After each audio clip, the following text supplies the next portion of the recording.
In March of 2016, an apartment complex in Houston, Texas, became the center of attention. This after police released very eerie CCTV footage.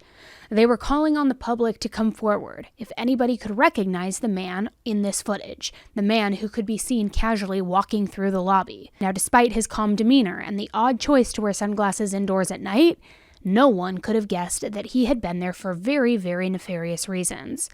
However, this unassuming man in cargo shorts was actually believed by the police to be responsible for the heinous murder of 20-year-old Shelbey Thornburgh.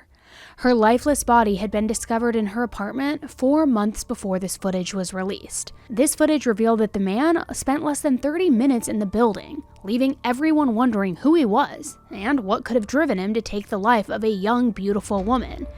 Investigators have said that this case might be the one to break things open and help bring an elusive serial killer to justice, making it even more crucial to uncover the truth. Hey guys, I'm Annie Elise. This is 10 to Life. Let's jump right in.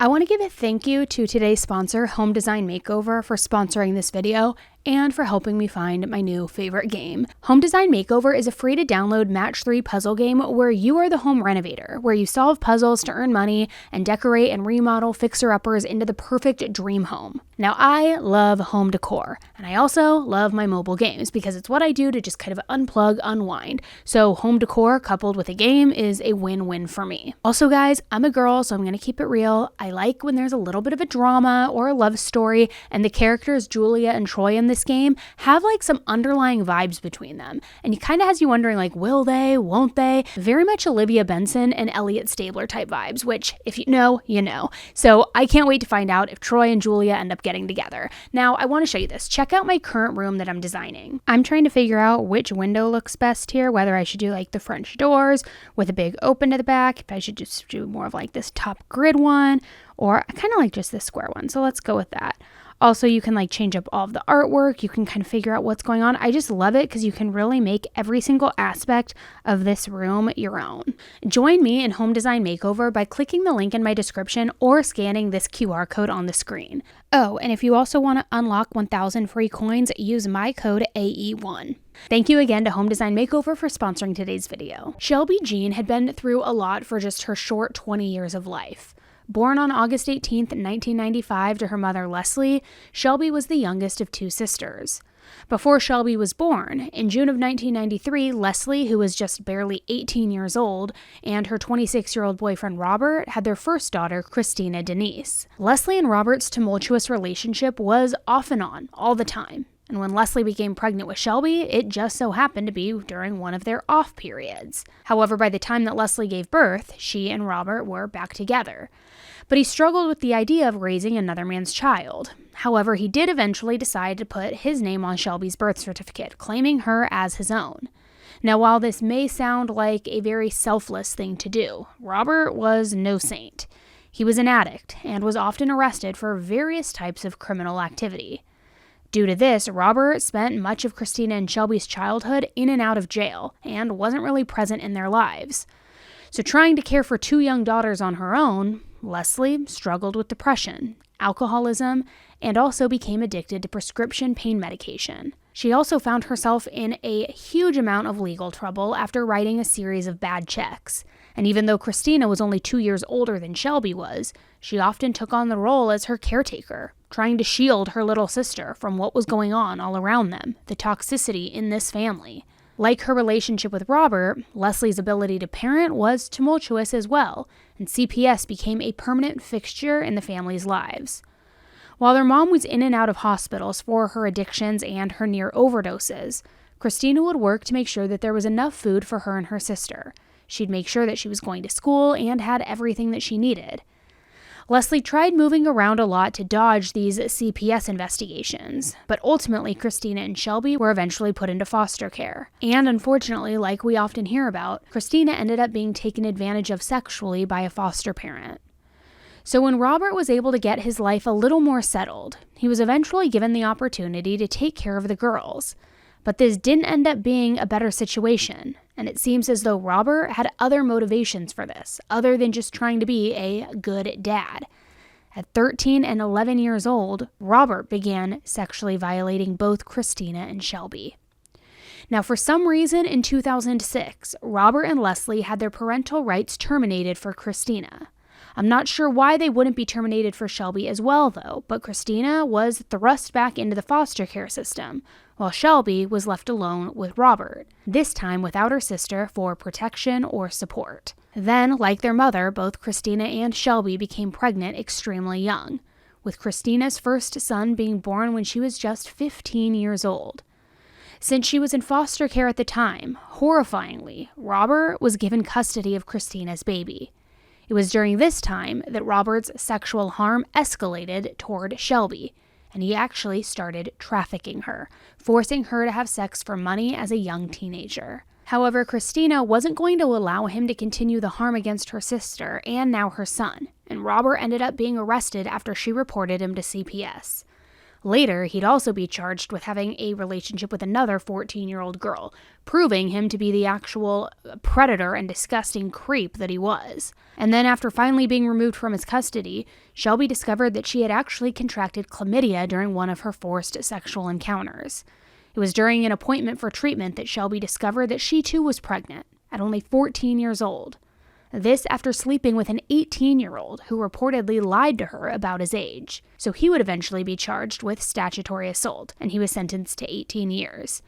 However, Shelbey decided to try to raise her son, even though she was only a kid herself and had every obstacle you could even imagine against her.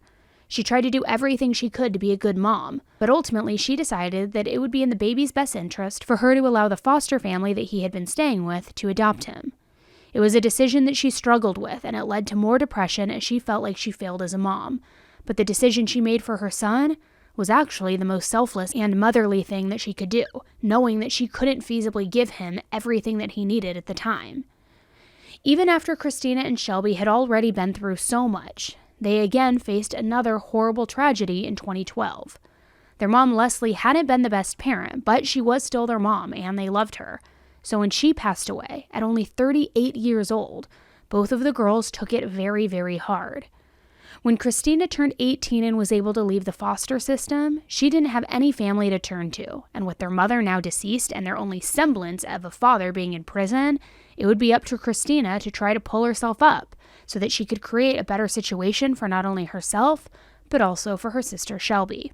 When Shelbey aged out of the system as well, she too wanted to establish a more stable situation. She began taking courses to become a CNA, which would be a great career for Shelbey because she was absolutely so caring of other people. However, her plans were put on hold when in 2014, Shelbey found out that she was pregnant for a second time. Now this time was different though, because Shelbey felt like with the support of the baby's father, she could make it as a mother this time. And they were excited for the baby and even had decided to name her Sabrina. However, Shelbey was heartbroken when she was told by the doctors that the baby had a weak heartbeat, and she was devastated when the baby ended up not making it. She had to get a D&C procedure, which was just another traumatizing situation on top of all of the other trauma that Shelbey had endured in her life. After that, it seemed like her mental health was in a downward spiral. But she decided that she wanted to take her life into her own hands and at least try to improve her situation. Shelbey had always struggled with obesity, and during the lowest points of depression, her weight got up to over 300 pounds. So her sister Krystina encouraged her to try to get healthier for herself.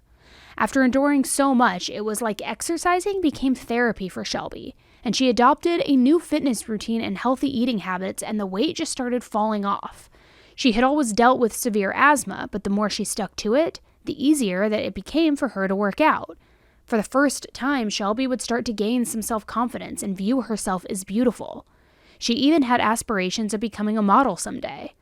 You could tell by the posts that she made on social media that she was proud of herself too, and it was like she had this whole entire new outlook on life.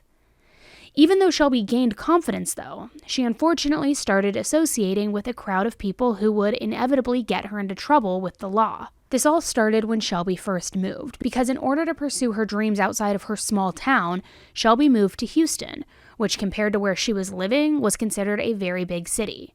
She became friends with a girl who had been working as an escort out of hotels, and she was with her when she got busted by an undercover police officer posing as a client. Shelbey ended up being arrested with her friend, and it was discovered that she too had been posting ads for herself on the website Backpage, where escorts and sex workers meet clients. Now, since Shelbey had lost an absolutely astonishing amount of weight, 180 pounds to be exact, with that weight loss came a lot of loose skin.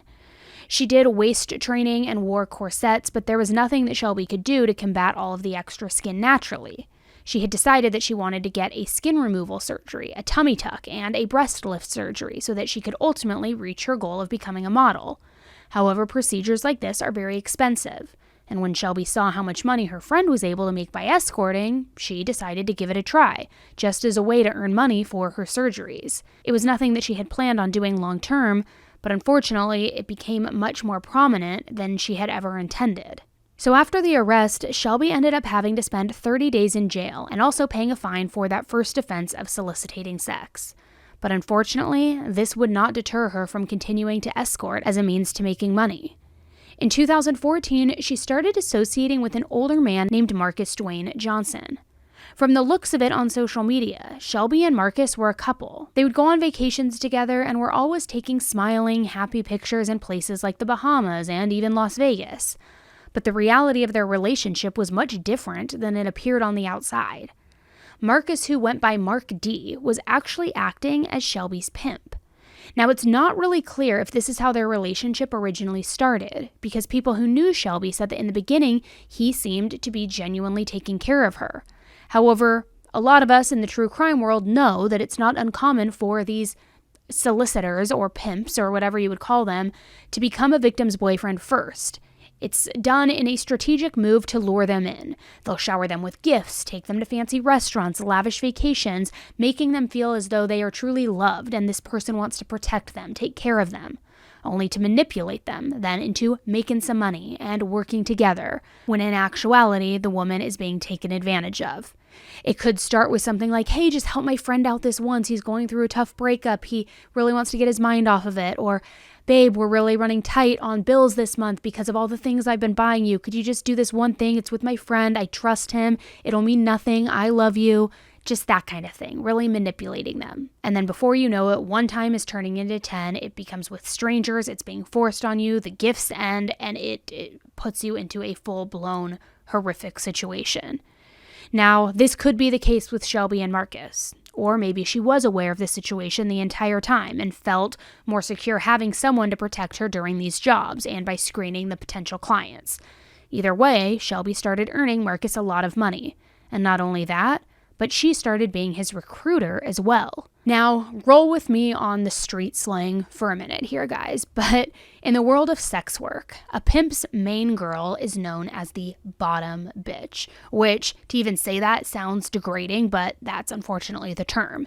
Basically, the bottom bitch is the pimp's top moneymaker, and the one who's been there the longest, and also the one who brings in other girls and trains them on how to make money. Now, when Krystina and Shelbey's aunt started to get the feeling that Marcus might be using her, or that she was potentially engaging in sex work, they tried to talk to her and convince her that she didn't need to earn money that way. But Shelbey denied that she was having sex with clients, and she said she was doing more of the high-end escorting, like going out to dinner, doing dates, things like that.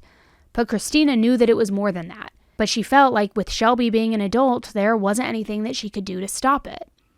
However, Shelbey did say that it was only temporary, and Krystina knew how much she wanted to get the surgeries to get to her ultimate goal, get all of that loose skin off and become a model. So that summer, Shelbey and Marcus moved into a really nice gated community in Houston.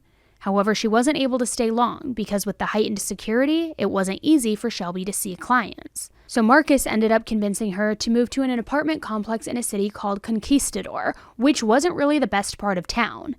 Even though visitors had to be buzzed in to use the elevator, anyone could enter the lobby, which really made it easier for Shelbey to take what was called in-calls, meaning in her apartment. So in her apartment, she had a twin bed set up in the living room, which she would use for work, rather than using her larger bed in the master bedroom. As she was doing all of this, in June of 2015, Shelbey ended up being charged for solicitation of sex again. But this time, she was a little more nervous due to it being her second charge. She told Krystina that she was working with a lawyer to try to get the charges dropped, but she continued to work during the meantime. As she continued working, on Sunday, November 4th, 2015, Shelbey was able to make her first $1,000 deposit to schedule her surgery. After she got home, Shelbey took a shower so that she could get ready to meet a client later that night. After her shower, she got a phone call from her aunt, and they spoke for a minute before Shelbey told her that she had to finish getting ready. Marcus was in charge of setting up all of her appointments, and a little after 8 p.m., she received a call from a client telling her that he would be there in 20 minutes for their appointment. 30 minutes later, she got another text that said, "Hey, I'm here." Then at 8:40, Shelbey texted Marcus the word GUD, or good, which was actually their code word that they used for her to let him know that the client was there, had paid, and she was safe. About an hour later, Marcus tried to call Shelbey because she hadn't texted him yet and she was supposed to let him know when the clients left, but he got no response. So Marcus decided to head over to the apartment complex to check on Shelbey. When he got inside, he found an absolutely horrifying scene. As he walked into the apartment, everything seemed fine, but as he entered the living room, he could smell the distinct smell of blood, and he saw blood all over the walls. Shelbey was laying face down, naked on her bed, with her throat resting on the edge of the mattress and her head facing slightly toward the door. Under her, blood had soaked all the way through the mattress and was collecting in a giant pool on the floor. He called 911, and he told the operator that someone had killed his girlfriend. What is your emergency? Someone's dead. Someone has killed my girl. When police arrived, mistakes were made during the beginning of the investigation, and that's because countless officers in the area wanted to come and view the crime scene. On their way up to her apartment on the 3rd floor, they touched the elevator buttons, they were touching Shelbey's door handle, and there was really no semblance of organization. That was until the first detective, named Dustin Crowder, arrived. He was able to secure the scene so that the crime scene investigation could come in, start collecting samples, collect evidence, all of the things. From first glance, it didn't appear that there was any non-consensual contact, but clearly something went very, very wrong after that. The detectives obtained video from one of the only cameras in the complex at the time, which was in the lobby. They compared the video to the timestamps of the messages on Shelbey's phone, and they saw a man enter the apartment lobby at 8:34 p.m. He waited around for a minute before going upstairs and left just 23 minutes later at 8:57 p.m. So, clearly not a very long encounter. However, when the man left, there was no visible blood on his clothing, which, due to the amount of blood that was in the apartment and splattered all the way onto the walls everywhere, every which way in the apartment, that was pretty surprising. And what it meant was that he must have been nude during the attack. Without moving her body, they were able to see that Shelbey's neck had one long, deep cut across it. Based on the wound, the blood spatter, and the way that Shelbey was positioned on the bed, it was determined that she had been kneeling on the bed, and the killer came up from behind her and cut her throat from left to right, from ear to ear. They collected 3 condom wrappers that ended up not producing any discernible DNA samples, but they were also able to find some key evidence that was located on Shelbey's body. On her back, some hairs were collected that were believed to belong to the killer. They were dark, and Shelbey's hair was blonde, so they were clearly not hers. However, one was determined to be a female hair, and the other an unknown male, and neither of which were in the CODIS database. Now, I know most of you guys already know this, especially if you're a true crime sleuth like me, but CODIS stands for Combined DNA Index System, and it's a database used by law enforcement to store DNA profiles of criminals. It helps solve crimes by comparing DNA evidence found at a crime scene with the DNA profiles in the database. So typically, only people convicted of certain qualifying crimes like felonies or sexual offenses have their DNA profiles included in CODIS. The main goal of CODIS is to identify potential suspects or link different crimes together. Even if DNA collected at a crime scene doesn't immediately match anyone in the system, it is still uploaded in case a match can be made later. By putting the DNA of people arrested for violent crimes into the system, it's possible to find matches to previously uploaded DNA as well and then link them to other crimes. So this is one reason why so many old cold cases are now being solved today. When she was brought into the medical examiner's office, it was discovered that the wound had been so deep that it cut all the way through the soft tissue, also through the main artery, the jugular, the esophagus, the trachea, literally nearly decapitating Shelbey. Now, Shelbey's full autopsy report has not been released, but a direct excerpt from the report has been posted on several sites, hoping to raise awareness about her case. I was going to read the exact detailed excerpt, but it's really difficult to follow if you don't understand complete medical language. It talks about different incisions, the location, the anterior neck placement, all of these different things. So what I want to do is kind of just break it down for you, and I will keep the excerpt on screen so you can read the entire thing if you wish, but I want to just give you the breakdown in lay terms. So basically what the description is referring to is a large horizontal cut on the front part of her neck near the middle of the throat area. The edges of the wound were smooth, without any jagged or rough edges. There are also some details about abrasions, which are like small little scrapes or scratches on both sides of the wound. Now, there was also a smaller scratch near the middle of the wound, and the internal exam showed that the wound cut through muscles, blood vessels, and organs, all in the neck. So basically, it cut through all of the soft tissue and then some bone as well. Investigators determined that whoever did this must have had some sort of military or specialized training to be able to do this with such precision, such a precise cut. Shelbey also had a wound on her shoulder, and it appeared that she had some bruising on her mouth as well. They noticed that when the man had left through the surveillance footage, he had his hand in his pocket, which could have indicated that Shelbey had tried to stop the attack, which could have injured his hand.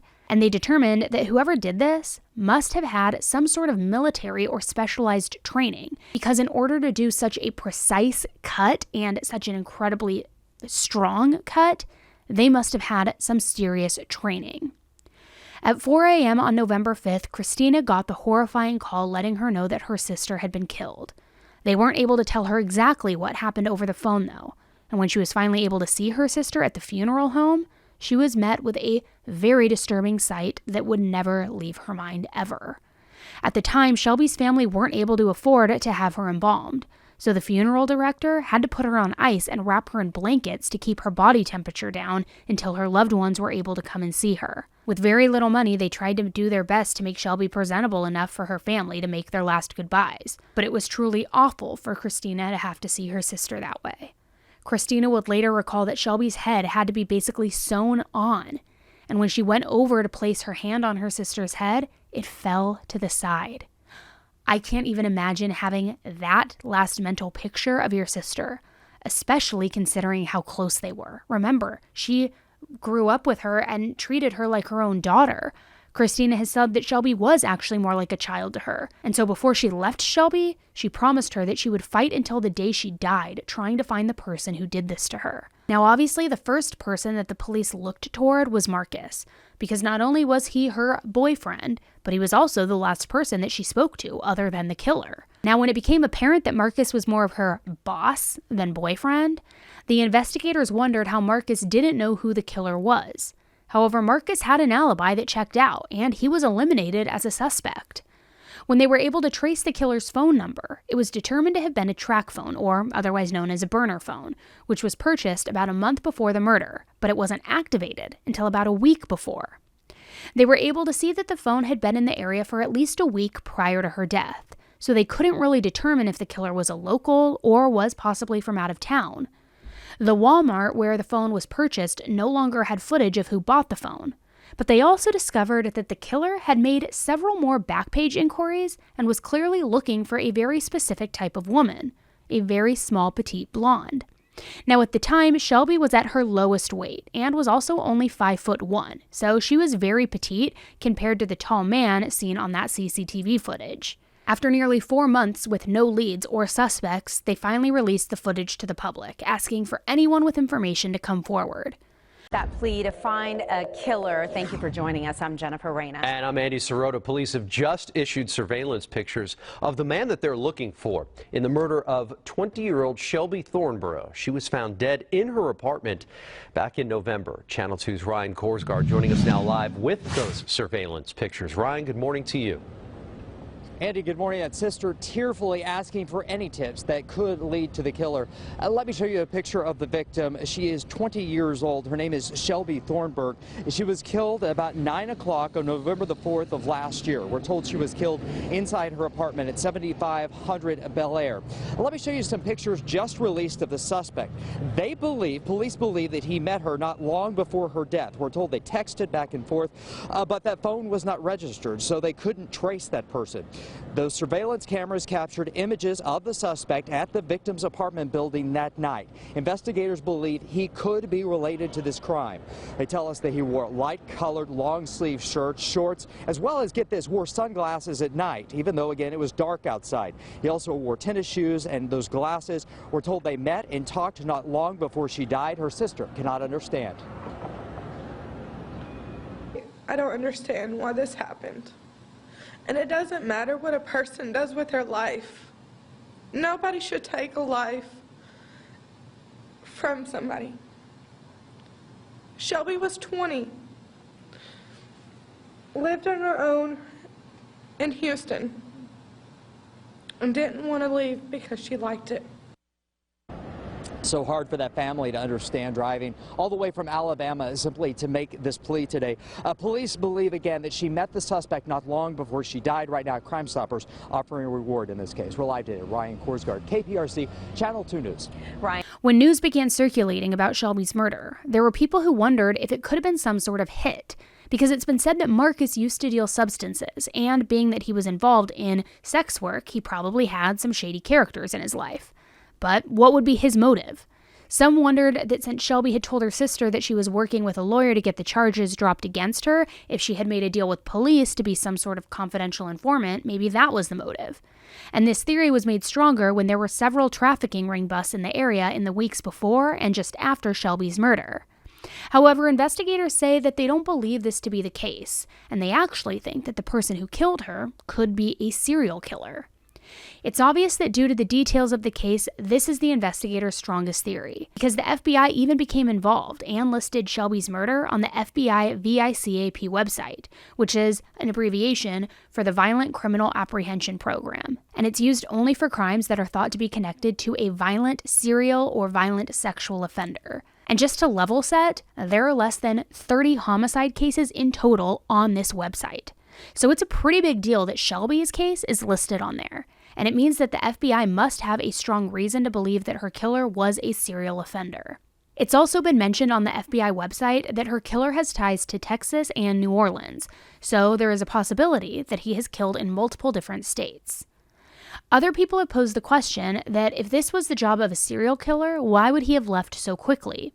You would think that a serial killer would want to take in the moment, would spend more time in the apartment after the killing, and not just book it right afterward. Some have also said that the use of the knife, which investigators believe to be a boning knife or a kitchen knife, to produce just one clean cut doesn't really seem like serial killer behavior.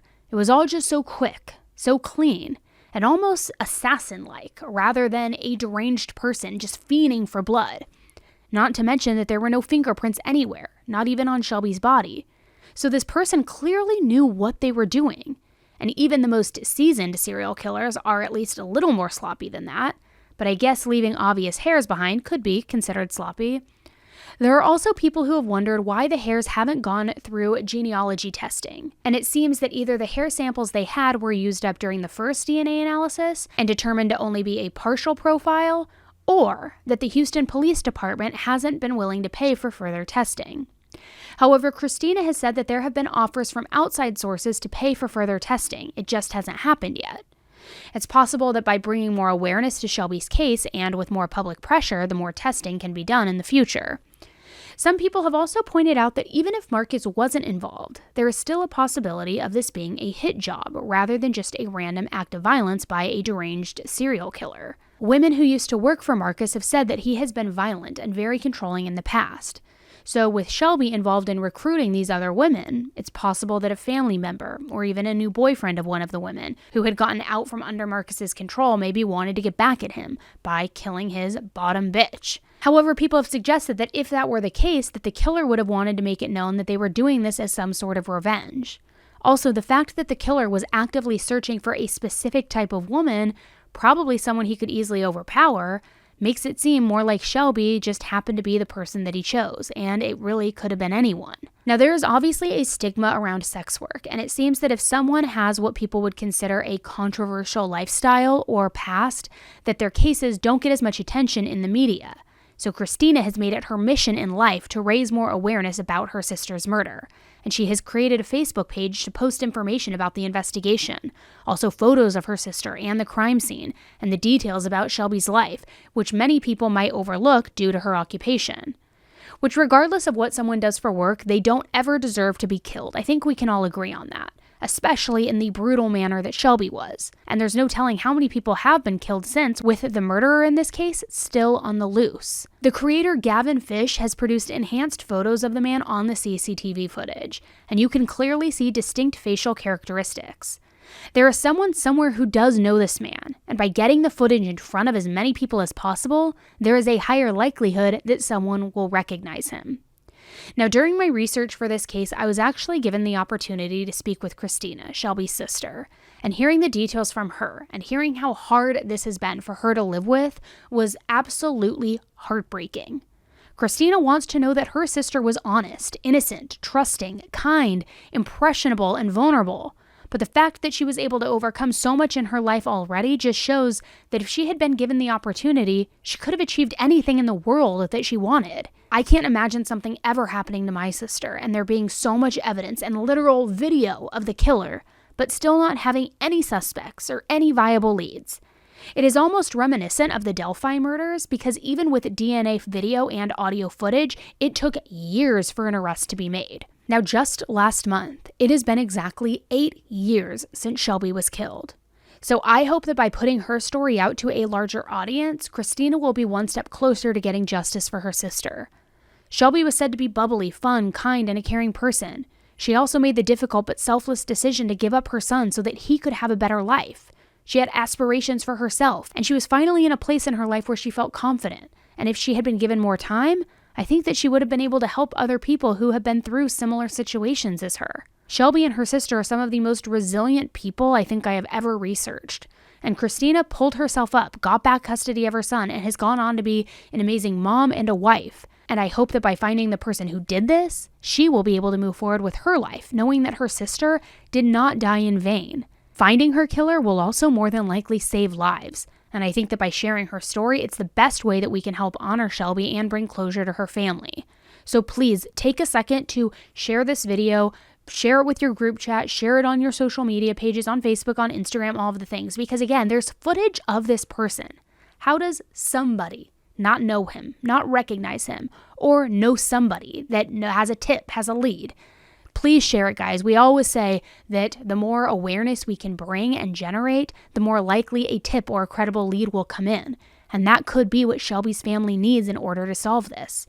Also, the thought that this person could be a possible serial killer means that there are probably a ton of other victims out there, and at the very least, a lot of people in potential future danger.